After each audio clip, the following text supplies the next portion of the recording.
इस खबर के प्रायोजक हैं Lohia Nagar mount Carmel high school, Gyansthali high school और LMC कम्युनिकेशन।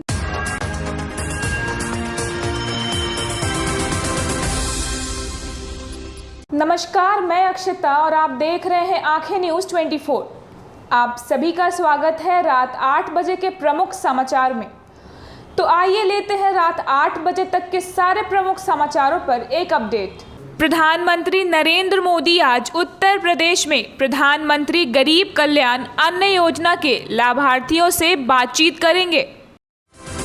उत्तर प्रदेश आज बना रहा है गरीब कल्याण योजना दिवस। राज्य के लगभग 15 करोड़ लाभार्थियों को इस योजना के तहत मिल रहा मुफ्त राशन।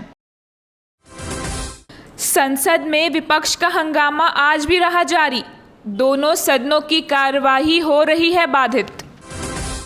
संसद ना चलने पर भाजपा के वरिष्ठ नेता रविशंकर प्रसाद ने कहा, बिना एक भी सबूत जासूसी मामले पर हंगामा कर रहा है कांग्रेस। जम्मू कश्मीर से आर्टिकल 370 हटाए आज 2 साल पूरे हो गए। 41 साल बाद भारत को हॉकी में मिला ओलंपिक पदक। जदयू के नए राष्ट्रीय अध्यक्ष लल्लन सिंह के पटना आने को लेकर तैयारियां जोर शोर से चल रही है। मंत्री प्रमोद कुमार ने कहा कि सहयोग कार्यक्रम में आज के ही दिन 500 वर्ष पुराने अयोध्या मंदिर का प्रधानमंत्री ने शुभारंभ कराया था। जो आज का ऐतिहासिक दिन है, आज ही के दिन 2020 में अपने देश के यशस्वी प्रधानमंत्री माननीय नरेंद्र भाई मोदी जी ने 500 वर्ष पुराना जो विवाद था राम जन्मभूमि का, उसको विधि संगत समाधान कर और आज अयोध्या में भव्य राम मंदिर का आज ही के दिन वह 5 अगस्त 2020 को शिलान्यास किए थे। उस ऐतिहासिक आज शिलान्यास के वर्षगांठ के अवसर पर हम तमाम राम भक्तों को इस सहयोग कार्यालय के माध्यम से उन्हें बधाई देना चाहते हैं। यशस्वी प्रधानमंत्री जी को हम धन्यवाद देना चाहते हैं। देश के जितने विधि वेता हैं जिन्होंने इस काम को विधि संगत किया, उन सबों के प्रति आभार प्रकट करना चाहते हैं और समस्त समाज के लोगों से हम अपील करना चाहते हैं कि इस वर्षगांठ के अवसर पर कम से कम 5 दिया अपने घर पर जरूर बारे।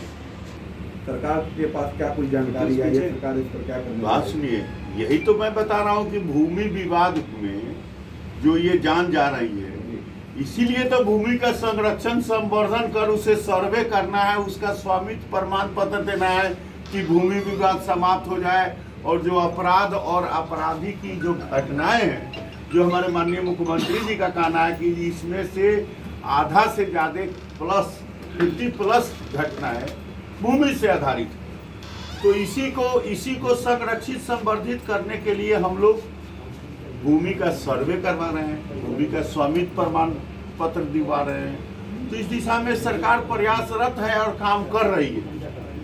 यही सब की घटनाएं होना, हत्या कर देना, 8 लोगों को गोली मार देना, कुछ नहीं लगता था सरकार और पुलिस ये जो भी आपराधिक घटना हुआ है इसके विरुद्ध तो जो विधि संगत है वो सरकार कार्रवाई करेगी ही। जो भी अपराधी हो, चाहे जिस स्तर के अपराधी हो, उनके विरुद्ध तो सरकार कठोर से कठोर कार्रवाई करेगी। घटना पर सर क्या कार्रवाई करेगी सर? डर जो खत्म दिखता 8 लोगों को गोली मार एक बात समझ लीजिए, अपराधी चाहे जितना बड़ा अपराधी हो, पहले अपराधी जो है पकड़ा नहीं जाता था, अपराधी के विरुद्ध कार्रवाई नहीं होता था। आज अपने माननीय मुख्यमंत्री आदरणीय नीतीश कुमार जी और माननीय उप मुख्यमंत्री तारकेश्वर प्रसाद जी के जो NDA सरकार है, चाहे जितने बड़े अपराधी हो, करोड़ों करोड़ लूट के घटना का भी रिकवरी हो रहा है और करोड़ों हत्या का, लाखों कितने हत्या के जो मामले हैं उसके में भी जमीन के अंदर से खोद के निकाला जा रहा है, चाहे जितना बड़े अपराधी हो। तो ये बदलाव है और ये बदलाव जो है निश्चित तौर पर सुशासन के प्रतीक है। खगड़िया जिले में कोसी और बागमती नदी का कटाव त्राहिमाम स्थिति पर है। खगड़िया ज़िले में कोसी और बागमती नदी का कटाव त्राहिमाम की स्थिति में है। चौथम प्रखंड के रोहियार पंचायत के बंगलिया में बागमती नदी का भीषण कटाव हो रहा है। अब तक 9 लोगों का घर कटाव की भेंट चढ़ चुका है। वहीं अग्रहण गांव में बागमती नदी के कटाव के रोकथाम को लेकर युद्धस्तर पर फ्लड फाइटिंग का कार्य किया जा रहा है। जल संसाधन विभाग के जेई मणिकांत की उपस्थिति में लगातार कटाव स्थल पर बांस से बैरिकेडिंग कर उसके अंदर बालू भरे बोरे आदि को गिराया जा रहा है। इधर स्थानीय ग्रामीण NSUI के जिलाध्यक्ष नितिन पटेल ने जिला प्रशासन को धन्यवाद दिया और कहा कि फ्लड फाइटिंग का कार्य शुरू हो गया। इधर जिलाधिकारी आलोक रंजन घोष ने बताया कि अग्रहण में फ्लड फाइटिंग का कार्य किया जा रहा है। उन्होंने कहा कि जिन लोगों का घर कटाव की भेंट चढ़ गया था उनको आवास उपलब्ध कराने का प्रयास किया जा रहा है। इधर कटाव में विस्थापित हुए लोगों को आवास दिलाने की मांग की है। ब्यूरो रिपोर्ट आंखें न्यूज़ 24। बढ़ के घटने लगता है तो कटाव की स्थिति कई जगहों पर देखने को मिलती है। विशेषकर तटबंधों का कटाव और जो नदी के अंदर बसे हुए गांव हैं वहां पर जो कटाव होता है, दो मुख्य हम लोग का चिंता का विषय होता है। फिलहाल तटबंधों का कहीं पे भी कटाव नहीं हो रहा है। जहां पर भी हो रहा था उसको हम लोगों ने कंटेन कर लिया है और इस वर्ष के प्रारंभ में ही कई जगहों पर 9 जगहों पर हम लोगों ने कार्य जो है प्रारंभ कराया था वो कंप्लीट भी कर लिया गया समय। चिंता का विषय अभी है जो नदी के अंदर बसे हुए क्षेत्र हैं वहाँ पर बसावटों में जो कटाव हो रहा है, खासकर शहरौन में, तेरा खेरा में, गहमा खरीकुटा में, यहाँ पर अग्रहण में, इसके अलावा इन सब जगहों पर जो कटाव हो रहा है, इस कटाव को रोकने के लिए जो फ्लड फाइटिंग का कार्य किया जाता है वो अभी वर्तमान में शहरौन में किया जा रहा है और अग्रहण में किया जा रहा है। बहोरवा में जहाँ पर फिलहाल काफ़ी ज़्यादा कटाव हुआ था वहाँ पर आज सामान गिर रहा है, वहाँ पर भी कार्य प्रारंभ हो जाएगा। इसके अतिरिक्त हम लोग का गहमा खरीकुटा के पास भी कार्य प्रारंभ हो जाएगा। तो इसके अलावा कल सुबह हम लोगों को एक और जगह पर गहमा खरीकुटा में नए कटाव स्थल की जानकारी प्राप्त हुई है। आज वहाँ पर जो FCD की टीम है जाएगी और उसका आकलन करेगी। आवश्यक होने पर वहाँ पर भी हम लोग जो कटाव निरोधी कार्य है उसको प्रारंभ कराएंगे। हम लगातार जिलाधिकारी महोदय को फ़ोन करके बताते रहे और उनको जो है मैसेज देते रहे। 1 महीना से कटाव हो रहा था, अभी तक में 2 दर्जन घर नदी में समा चुके हैं और देखिए आज काम शुरू हुआ है और हमको लग रहा है कि कटाव रुक जाएगा। हम जानना चाहते हैं कि नितिन पटेल जो जिला अध्यक्ष है बार ये काम को जो है उठाते रहा, मामला उठाते रहा और आज यही कारण जो है। कितना घर कटा है यहाँ पे? लगभग 20-25 घर। 20-25 घर कटा है। कितना दिन से कटाव हो रहा था यहाँ? 1 महीना पहले। 1 महीना पहले से कटाव हो रहा था। भाजपा की इस महिला नेत्री को सरकार से नहीं मिल रहा इंसाफ। आखिर इस महिला नेत्री का मामला क्या है? भाजपा की इस महिला नेत्री को सरकार से नहीं मिल रहा इंसाफ। आखिर इस महिला नेत्री का क्या है मामला, जरा आप भी सुनिए। ये नेत्री क्या कुछ कह रही हैं और मंत्री बिहार सरकार ने क्या कुछ भरोसा दिया है। मेरी बेटी ने सुसाइड किया था शादी के 2 साल बाद। उसका लव मैरिज था।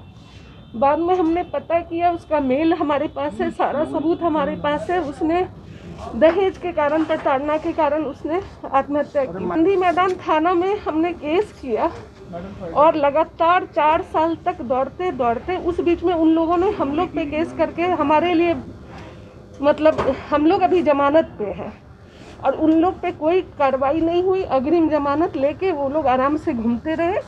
4 साल दौड़ने के बाद चार्जशीट दाखिल हुआ कोर्ट में। ये मामला कोर्ट में लंबित है और अभी तक दोषियों पे कोई कार्रवाई नहीं हुई है। पुलिस का रवैया कैसा है?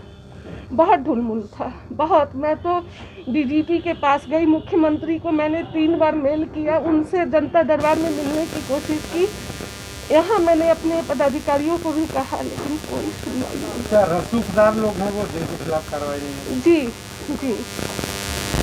कौन लोग हैं? वो लोग हैं जिनका कोर्ट में वर्चस्व चलता है, मैं नाम नहीं लेना चाहूँगी। बिहार में NDA की सरकार है और कहती है कि बिहार में सुशासन की सरकार है। इस सुशासन की सरकार को क्या कहा जाए, क्योंकि बीजेपी की नीति को ही पिछले 4 सालों से न्याय की गुहार के लिए दर दर भटकना पड़ रहा है। दरअसल इनकी बेटी ने सुसाइड किया था और सारा सबूत उनके पास है। साथ ही जिस कारण से लड़की ने सुसाइड किया था उसका FIR प्रशासन को स्वीकार करने में 4 साल लग जाते हैं।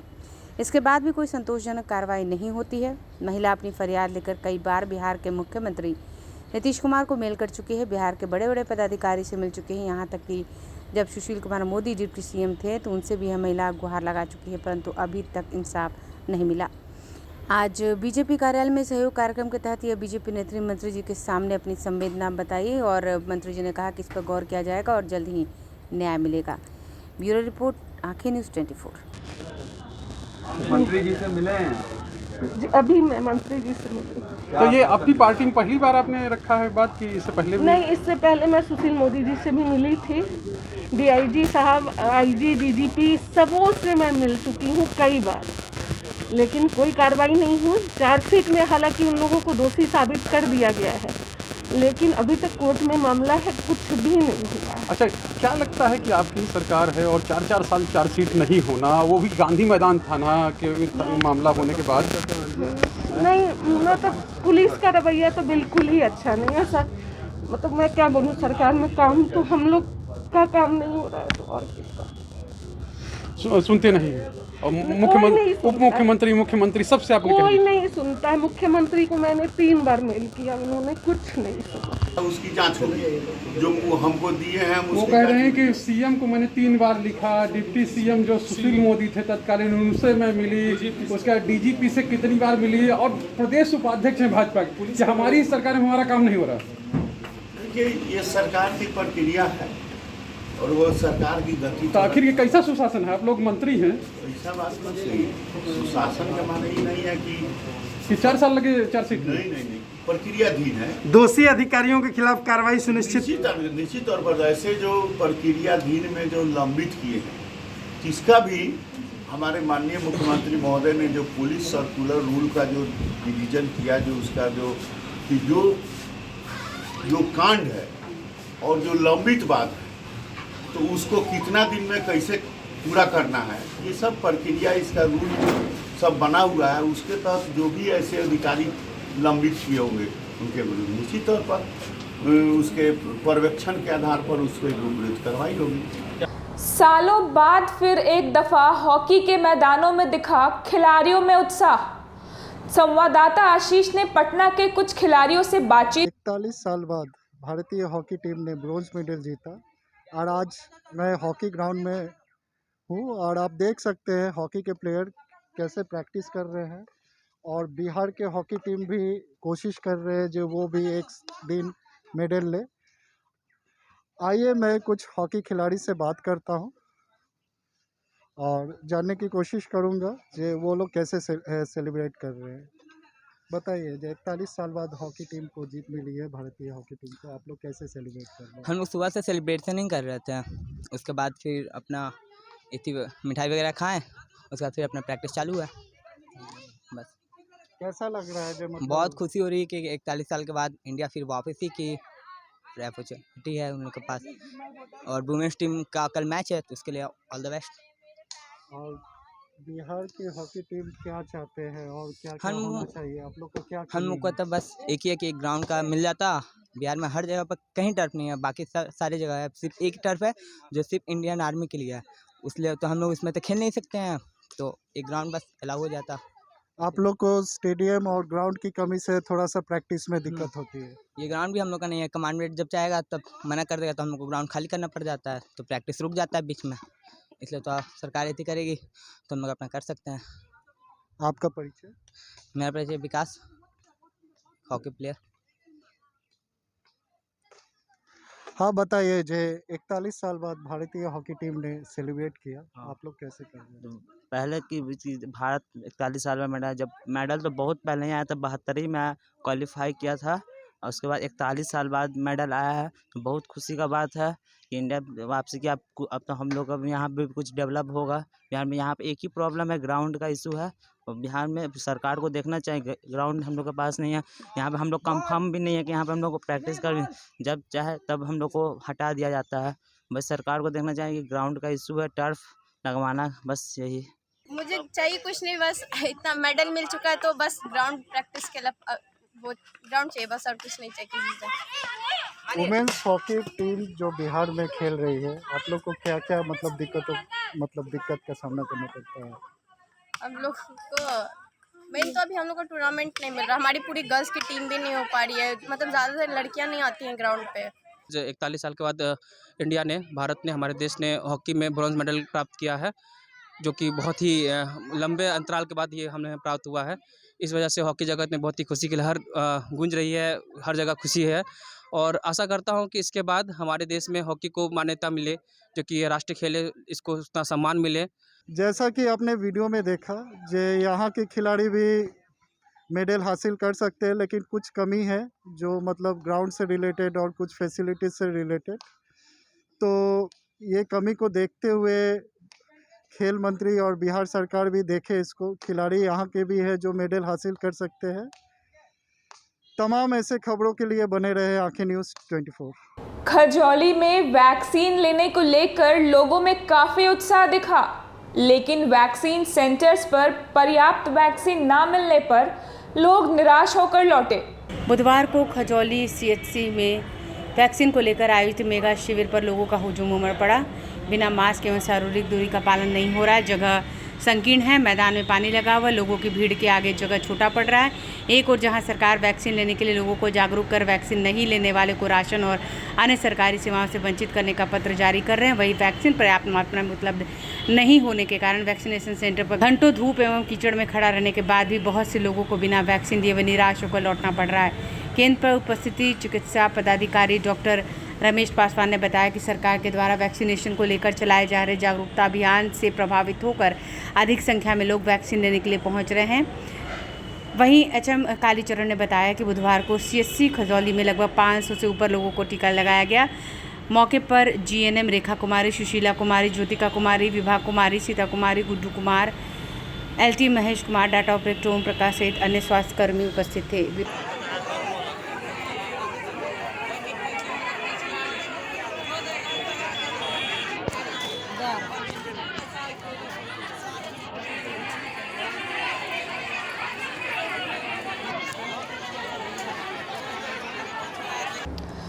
तो आज के लिए सिर्फ इतना ही। कल फिर मिलेंगे रात के 8 बजे के प्रमुख समाचारों के साथ। और अगर आप लोगों ने अभी तक हमारे चैनल को सब्सक्राइब नहीं किया है तो और खबरों के लिए हमारे चैनल को सब्सक्राइब करें और देखते रहे आंखें न्यूज़ 24। नोटिफिकेशन के लिए बेल आइकन दबाना ना भूलें।